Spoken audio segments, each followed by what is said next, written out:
Hello friends, Varun Radhika latest review. തന്നെ വിട്ട് പ്രിയങ്ക പോയ സങ്കടവും ഇതാരോടും പറയാനും പറ്റുന്നില്ലല്ലോ എന്നുള്ള സങ്കടവും കൊണ്ട് രാധിക ആകെ തകർന്നു പോയി. രാധിക അനുഭവിക്കുന്ന സങ്കടവും വേദനയും എല്ലാം മനസ്സിലാക്കിക്കൊണ്ട് വരുണും സൂര്യയും കൂടെ തന്നെ ഉണ്ട്. ആ കുതന്ത്രശാലിയായ ശേഖർ ഇവരെ സഹായിക്കാൻ വന്നിരിക്കുകയാണെന്നാണ് എല്ലാവരും കരുതിയിരിക്കുന്നത്.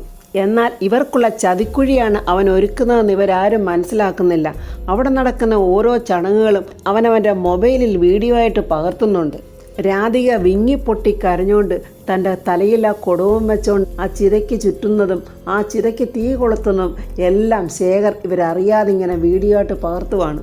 ചങ്ക് പൊട്ടി കരയുന്ന രാധികയെ സമാധാനപ്പെടുത്തിക്കൊണ്ട് അരികിൽ തന്നെ നിൽക്കുവാണ് വരുൺ. പ്രിയങ്കയോടാണെങ്കിൽ ഭയങ്കര ദേഷ്യമായിരുന്നു വരുണിന്. പക്ഷേ ഇപ്പോഴാ ദേഷ്യത്തിനൊക്കെ ഒരു കുറവ് വന്നിട്ടുണ്ട്. രാധികയ്ക്കാണെങ്കിൽ സഹിക്കാൻ പറ്റുന്നില്ല. അവൾ ചങ്ക് പൊട്ടി കരയുവാണ്. പ്രിയങ്ക വിളിച്ച് അവസാനമായി അവളോട് പറഞ്ഞ വാക്കുകൾ ഓർത്തിട്ട് അവൾക്ക് സഹിക്കാൻ പറ്റുന്നില്ല. എന്നാലും എല്ലാത്തിൻ്റെ ഒടുവിൽ പ്രിയങ്ക മനസ്സില്ലാ മനസ്സോടെയാണെങ്കിലും രാധികയോടൊരു മാപ്പ് ചോദിക്കുന്നുണ്ട്. ആറ്റുവാശ്ശേരിക്കാരെയും കണിമംഗലത്തുകാരെയും പ്രിയങ്ക എവിടെയോ അഭിനയിക്കാൻ പോയിരിക്കുമെന്നാണ് പറഞ്ഞു ധരിപ്പിച്ചിരിക്കുന്നത്. അങ്ങനെ പ്രിയങ്കയുടെ ശവസംസ്കാരമൊക്കെ കഴിഞ്ഞ് ആ ചിതാഭസ്മം രാധികയുടെ കയ്യിൽ വെച്ചു കൊടുക്കുകയാണ് ആ തിരുമേനി. നെഞ്ചു പിളരുന്ന വേദനയോടെ രാധിക അത് ഏറ്റുവാങ്ങുവാണ്. ആ ചിതാഭസ്മത്തിന് ചെയ്യേണ്ട കാര്യങ്ങളൊക്കെ ആ തിരുമേനി പറഞ്ഞു കൊടുക്കുന്നുണ്ട്. ശുദ്ധമായ ഒരു സ്ഥലത്ത് 41 ദിവസം വെച്ചിട്ട് ഏതെങ്കിലും ഒരു പുണ്യ നദിയിൽ ഈ ചിതാഭസ്മം ഒഴുക്കണമെന്നും ആ തിരുമേനി പറഞ്ഞു കൊടുക്കുന്നുണ്ട്. അതിനുശേഷം വരുണും രാധികയും കൂടെ ആറ്റുവാശ്ശേരിയിലേക്ക് വന്നിരിക്കുവാണ്. കാറിൽ നിന്ന് ഇറങ്ങുമ്പോൾ തന്നെ വരുൺ രാധികയോട് പറയുന്നുണ്ട്, രാധികയെ അച്ഛൻ്റെ മുന്നിൽ വളരെ സൂക്ഷിക്കണം. ഈ വിവരങ്ങളൊന്നും ഇപ്പോൾ ആരോടും നീ പറയരുത്. ചിതാഭസ്മം വളരെ സൂക്ഷിച്ച് വെക്കുകയും വേണം. വരുണും രാധികയും അങ്ങോട്ട് വരുന്നത് കണ്ടോണ്ട് സുകുമാരിയമ്മ അങ്ങോട്ട് ദേഷ്യത്തിൽ വന്നിട്ട് ചോദിക്കുന്നു, അല്ല കഴിഞ്ഞില്ലേ ഇവിടം വരെ എത്തിയിട്ട് നിങ്ങളുടെ സ്വകാര്യം പറച്ചിൽ? നീ ഒരു സാധാരണക്കാരിയൊന്നും അല്ലല്ലോടി. ദേവനെ ഹോസ്പിറ്റലിൽ നിന്ന് ഇവിടെ കൊണ്ടുവന്ന് അതൊന്നും നിനക്കറിയേണ്ട കാര്യമില്ലല്ലോ. ഈ തക്കം നോക്കി നീ അമ്പലത്തിലേക്കാന്നും പറഞ്ഞ് പലയിടത്തും കറങ്ങി നടക്കാൻ പോയിരിക്കുന്നു. എന്ത് ചെയ്യാനാ, ദേവനൊരു ആൺകുഞ്ഞില്ലാതെ പോയില്ലോ. അങ്ങനെ ഒരു ആൺകുഞ്ഞുണ്ടായിരുന്നെ ഇതിനൊക്കെ എന്താ വേണ്ടെന്ന് പറഞ്ഞു തന്നാനേ. മുറ്റത്തെ ആ ബഹളവും സംസാരമൊക്കെ കേട്ടിട്ട് യശോദ അങ്ങോട്ട് വരുന്നുണ്ട്. ദാണ്ടടി വന്നിരിക്കുന്നത് നിൻ്റെ മോള് അമ്പലത്തിലേക്കാന്നും പറഞ്ഞ് എവിടൊക്കെയോ കറങ്ങിയിട്ട് അമ്പലത്തിൽ നിന്ന് ദേവനെയും കൊണ്ടാണ് വന്നിരിക്കുന്നത്. അമ്മ ഇങ്ങനെ ആവശ്യമില്ലാതെ ഓരോന്നും വിളിച്ചിങ്ങനെ കൂവല്ലേ. ദേവേട്ടനകത്ത് ഉറങ്ങുക. ദേവേട്ടനെ ഇതൊന്നും പറഞ്ഞ് അമ്മ കേൾപ്പിക്കല്ലേ. അതേടി, എനിക്കെല്ലാം മനസ്സിലാകുന്നുണ്ട്. അവൻ്റെ അസുഖത്തിൻ്റെ മേലുള്ള മുതലെടുപ്പ് തന്നെയല്ലേ ഇവിടെ എല്ലാവരും നടത്തുന്നത്. സുകുമാരിയമ്മയുടെ ഈ കുത്തുവാക്കുകളൊന്നും കേൾക്കാൻ വയ്യാതെ വരുൺ പെട്ടെന്ന് കാറിൽ കയറി അങ്ങ് പോവുകയാണ്. അമ്മ ഇങ്ങനെ കിടന്ന് ബഹളം വെച്ചതുകൊണ്ടല്ലേ വരുൺ കണ്ട് ഒരു വാക്കുപോലും മിണ്ടാതെ അങ്ങ് പോയത് കണ്ടോ. അയ്യോ, അവനങ്ങ് പോയതുകൊണ്ട് എനിക്ക് എന്തൊരു ബുദ്ധിമുട്ടായി പോയെന്നറിയോ. നേരും നെറിയില്ലാത്തവൻ, ഇവനോടൊക്കെ എന്തിനാടി മിണ്ടാൻ പോകുന്നത്? സുകുമാരിയമ്മ പറയുന്ന വാക്കുകളൊക്കെ കേട്ട് വിഷമിച്ചങ്ങനെ നിൽക്കുന്ന രാധികയോട് യശോദ പറയുന്നു, മോളെ കുറേ നേരം കൊണ്ട് അച്ഛൻ മോളെ അന്വേഷിക്കുന്നുണ്ട്, മോൾ അങ്ങോട്ട് ചെല്ല്. യശോദയും രാധികയും കൂടെ അങ്ങോട്ട് അകത്തോട്ട് പോകാൻ വരുമ്പോൾ സുകുമാരിയമ്മ യശോദയെ പിടിച്ചവിടെ നിർത്തിയിട്ട് പറയാം, നിന്നോടൊരു കാര്യം പറയട്ടെ. ദേവന് സുഖമില്ല എന്നൊരു കാരണം കാട്ടിയേ നീ രാധികയും വരുണിനെയും കൂടെ യോജിപ്പിക്കാനാ നിൻ്റെ പ്ലാനെങ്കിൽ അതൊരിക്കലും നടക്കത്തില്ല മോളെ. വരുൺ ഇപ്പോഴും പ്രിയങ്കയുടെ ഭർത്താവ് തന്നെയാണ്.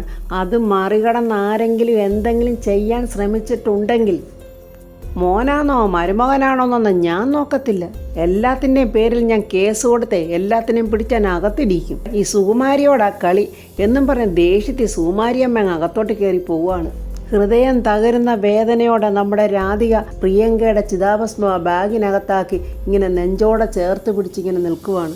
ആ സമയത്ത് അകത്തുനിന്ന് ദേവൻ വിളിച്ച് ചോദിക്കുന്നു, യശോദേ, രാധിക മോള് വന്നോ? പ്രിയങ്കയുടെ ചിതാഭസ്മം ഇങ്ങനെ മാറോടെ ചേർത്ത് വെച്ച് വിതുമ്പുന്ന ഹൃദയത്തോടെ രാധിക അകത്തോട്ട് ചെല്ലുവാണ്. അച്ഛനോടോ ആരോടോ ഇതൊന്നും പറയാൻ പറ്റില്ലല്ലോ എന്ന വേദനയോടെ ആ ചിതാഭസ്മം ഇങ്ങനെ മാറോടെ ചേർത്ത് പിടിച്ചുകൊണ്ട് രാധിക അച്ഛൻ്റെ മുന്നിൽ പോയി ഇങ്ങനെ വിഷമിച്ച് നിൽക്കുവാണ്. അച്ഛ എന്ന് വിളിക്കുമ്പോൾ ദേവൻ പെട്ടെന്ന് എഴുന്നേൽക്കുന്നുണ്ട്. എവിടെയായിരുന്നു എൻ്റെ കുട്ടി ഇതുവരെയും എന്ന് ചോദിക്കുമ്പോൾ രാധികയ്ക്ക് ഒന്നും പറയാൻ വയ്യാതെ അത് അച്ഛ എന്നിങ്ങനെ പറയുവാണ്. അപ്പോൾ ദേവൻ ചോദിക്കുന്നത്, പ്രിയങ്ക ഇവിടെ ഇല്ല ഇല്ലേ? അവൾ മധുരൈ മീനാക്ഷി ക്ഷേത്രത്തിൽ പോയിരിക്കുമല്ലേ, നീ കുറേ സമയം എടുക്കും ഇങ്ങോട്ട് വരാൻ. അപ്പോൾ യശോദയെ അങ്ങോട്ട് വരുന്നുണ്ട്. ദേവൻ രാധികയോട് ചോദിക്കുന്നു, എന്തുവാ എൻ്റെ മോള് ബാഗിലിങ്ങനെ അടക്കി പിടിച്ച് വെച്ചിരിക്കുന്നത്? അച്ഛന് പ്രിയപ്പെട്ടത് വല്ലതുമാണോ? ആ ചോദ്യം കേട്ടപ്പോൾ രാധിക അങ്ങ് പകച്ചുപോയി. സങ്കടത്തോടെ ദേവനെ ഒന്ന് സൂക്ഷിച്ചു നോക്കിയിട്ട് രാധിക ആ ബാഗ് അങ്ങ് വീണ്ടും നെഞ്ചോടെ ചേർത്ത് പിടിക്കുവാണ്. അച്ഛൻ ഒരുപാട് പ്രിയപ്പെട്ട സാധനം ആ മോള് കൊണ്ടുവന്നിരിക്കുന്നെങ്കിലേ അതിപ്പോൾ അച്ഛനെ കാണിക്കണ്ട. ഒരുപാട് നിയന്ത്രണങ്ങളൊക്കെ തന്നിട്ടാണ് ഹോസ്പിറ്റലിൽ നിന്ന് അച്ഛനെ ഇങ്ങോട്ട് വിട്ടിരിക്കുന്നത്. മധുരമുള്ളത് എന്തെങ്കിലും കഴിക്കണമെങ്കിൽ തന്നെ ഇനി കുറേ കാലം കഴിയുമെന്നൊക്കെ അവർ പറഞ്ഞിരിക്കുന്നത്. എന്നാലും പ്രിയങ്ക ഇങ്ങനെ പോകുമെന്ന് ഞാൻ വിചാരിച്ചില്ല മോളെ. പ്രിയങ്കയുടെ കാര്യം പറയുമ്പോഴൊക്കെ രാധിക വിറയ്ക്കുന്ന കൈകൊണ്ട് ഹൃദയം പൊട്ടുന്ന വേദനയോടെ ആ ബാഗ് വീണ്ടും വീണ്ടും അവൾ മാറോടെ ചേർത്ത് പിടിക്കുവാണ്. അവൾ വല്ലാത്ത പിടിവാശിക്കാരിയും ദേഷ്യക്കാരിയൊക്കെ ആണെങ്കിലും അവൾക്ക് ഉള്ളിൽ അച്ഛനോട് വലിയ സ്നേഹമാണ് മോളെ. എന്നാലും അവൾ ഇങ്ങനെ ഒരു പോക്ക് പോയല്ലോ. ദേവനിങ്ങനെ സംസാരിക്കുന്നതൊക്കെ കേട്ടിട്ടും രാധികയ്ക്ക് ഒന്നും മിണ്ടാൻ പറ്റുന്നില്ല. ഒന്നും മിണ്ടാതെ ഇങ്ങനെ ഇരിക്കുന്ന രാധികയെ നോക്കി ദേവൻ ചോദിക്കുന്നു, എന്താ മോളൊന്നും മിണ്ടാത്തത്? എന്താ മോൾക്ക് ഇത്ര വിഷമം? ഏയ് ഒന്നുമില്ലച്ചാ. മോടെ കണ്ണെന്താണെന്നറിയുന്നത്? മോള് കരയുവാണോ?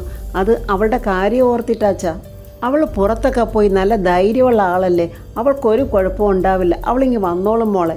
പണ്ടും അവൾ ഇങ്ങനെയൊക്കെ കാണിക്കാറുണ്ടല്ലോ, അത് മോക്ക് വല്ല ഓർമ്മയുണ്ടോ? പണ്ട് നിങ്ങൾ രണ്ടുപേരുടെ കളിച്ചുകൊണ്ടിരിക്കുമ്പോൾ പെട്ടെന്ന് പ്രിയങ്കയെ കാണാതെ നമ്മൾ എവിടെല്ലാം അവളെ അന്വേഷിച്ച് ഒടുവിൽ അവളെ എവിടെയായിരുന്നത് അമ്പലത്തിനകത്ത് കയറി. എന്നിട്ട് ഞാൻ അവളെ അടിക്കാനായിട്ട് വടിയും കൊണ്ട് ചെന്നപ്പോൾ അവൾ എന്താ ചെയ്തത്? എന്നെ കെട്ടിപ്പിടിച്ച് എൻ്റെ 2 കവളത്തും മാറി മാറി മുത്തം തന്നു. പിന്നെ എനിക്ക് അവളെ അടിക്കാൻ തോന്നുമോ? കുട്ടിക്കാലം മുതലേ അവൾക്കങ്ങനെ കുരുത്തക്കേടാ. മോക്കിതൊക്കെ ഓർമ്മയില്ലേ? ഓർമ്മയുണ്ടച്ചാ. അച്ഛൻ ഞാൻ പുറത്തൊക്കെ പോയിട്ട് വന്നതല്ലേ, വല്ലാത്ത ക്ഷീണം, ഞാനെന്ന് കുളിച്ച് ഫ്രഷായിട്ട് അച്ഛൻ്റെ അടുത്തോട്ട് വരാം എന്നും പറഞ്ഞ് രാധിക ആ ബാഗ് ഇങ്ങനെ മാറോടെ ചേർത്ത് പോവുകയാണ്. ശരിയാ, മോക്ക് നല്ല ക്ഷീണമുണ്ട്, മോള് പോയി കുളിച്ചിട്ട് വാ. അവളെ പ്രിയങ്ക പറയാതെ പോയതുകൊണ്ട് വല്ലാത്തൊരു വിഷമം തോന്നുന്നുണ്ട് മോളെ. മകളുടെ ചിതാഭസ്മമാണ് എൻ്റെ മാറോടെ ചേർത്ത് വെച്ചിരിക്കുന്ന ബാഗിലെന്ന് എനിക്ക് പറയാൻ പറ്റുമോ? അത് പറയാനാകാതെ വിങ്ങി പൊട്ടി കരഞ്ഞുകൊണ്ട് രാധിക ഇങ്ങനെ പോവുകയാണ്. ദേവൻ എന്നിട്ട് യശോദയോട് പറയുന്നു, യശോദ മോടെ മുഖത്ത് നല്ല സങ്കടമുണ്ട്. അതെ, അവൾക്ക് എപ്പോഴും അച്ഛനെക്കുറിച്ചുള്ള സങ്കടമാണ് ഉള്ളത്. മോളെ നല്ലോണം നോക്കണം കേട്ടോ യശോദേ. രാധിക നേരെ അവളുടെ മുറിയിലോട്ട് ആ ബാഗുമായിട്ട് വന്നിരിക്കുവാണ്. ആ ബാഗ് എവിടെ വെക്കും? അവളിങ്ങനെ ചുറ്റും നോക്കുവാണ്. ആരുടെയും കണ്ണിൽപ്പെടാതെ വെക്കണമല്ലോ. ആരെങ്കിലും കണ്ട് എന്ത് മറുപടി പറയും? ആലോചിച്ചിട്ട് ഒരു എത്തും പിടിയും കിട്ടുന്നില്ല. അവസാനം രാധിക ആ ചിതാഭസ്മം അടങ്ങിയ ബാഗ് അവളുടെ കട്ടിലിനടിയിലോട്ട് കയറ്റി വെക്കുവാണ്. ദൈവമേ, ഇനി ഇത് 41 ദിവസം ആരുടെയും കണ്ണിൽപ്പെടാതെ നോക്കണമല്ലോ, വളരെ സൂക്ഷിക്കുകയും വേണമല്ലോ. അതിനുശേഷം ആരും കാണാതെ ഏതെങ്കിലും ഒരു പുണ്യ നദിയിൽ കൊണ്ട് ഒഴുക്കുകയും വേണം. ദൈവമേ, ഈ രഹസ്യങ്ങൾ നീ എത്ര ദിവസം എന്നെ കൊണ്ട് പിടിച്ചു നിർത്താനാവും? അച്ഛനോടും അമ്മയോടും ഇത് പറഞ്ഞില്ലെങ്കിൽ എൻ്റെ ചങ്ക് പൊട്ടി ഞാൻ ചത്തുപോകും. പക്ഷേ ഇതൊരിക്കലും അവരോട് പറയാനും പറ്റത്തില്ല. അച്ഛൻ്റെ ആരോഗ്യസ്ഥിതി വളരെ മോശവുമാണ്. ഞാനിനി എന്ത് ചെയ്യും എന്നിങ്ങനെ ആലോചിച്ചിട്ട് ഒരു എത്തും പിടിയും കിട്ടാതെ വല്ലാത്തൊരു ആശയക്കുഴപ്പത്തിലാണ് നമ്മുടെ രാധിക. അപ്പോൾ ഫ്രണ്ട്സ്, രാധികയെ കൊണ്ട് ഈ രഹസ്യം മൂടി വെക്കാൻ പറ്റുമോ? പ്രിയങ്കയുടെ ശവസംസ്കാര ചടങ്ങുകളെല്ലാം ശേഖരൻ ആരുമറിയാതെ അവൻ്റെ മൊബൈലിൽ വീഡിയോ ആക്കി വെച്ചിട്ടുണ്ട്. ആ വീഡിയോ അവൻ കയ്യിൽ വെച്ചുകൊണ്ട് ഇനി രാധികയ്ക്കും വരുണിനും സൂര്യയ്ക്കും എന്തെല്ലാമാണ് അവൻ ചെയ്യാൻ പോകുന്നത്, അതിനെക്കുറിച്ചൊക്കെയുള്ള റിവ്യൂമായി നമുക്ക് നാളെ കാണാം. എൻ്റെ ഈ റിവ്യൂ ഇഷ്ടപ്പെട്ട ലൈക്കും കമൻസും, സബ്സ്ക്രൈബ് ചെയ്യാത്തവർ സബ്സ്ക്രൈബ് ചെയ്യണേ.